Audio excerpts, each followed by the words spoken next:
तो सबसे पहले वर्ड आप देख सकते हैं, ये लिखा है फ्रिज।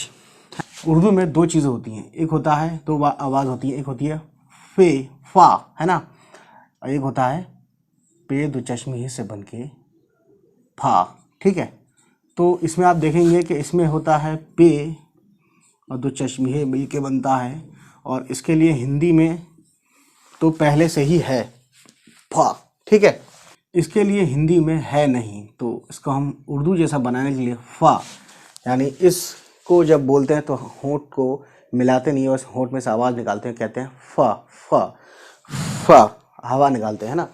और इसको जब बोलते हैं जो हिंदी में ऑलरेडी है, इसको बोलने के लिए सिंपल फा, है ना, दोनों होंठों को मिला देते हैं, फिर एकदम से हवा निकालते हैं फा। तो यहाँ हिंदी में फा नहीं होता, तो इसके लिए हम इसमें पॉइंट लगा देते हैं यहाँ पे, है ना, तो ये बन जाता है फा। तो इसी फा से फ्रिज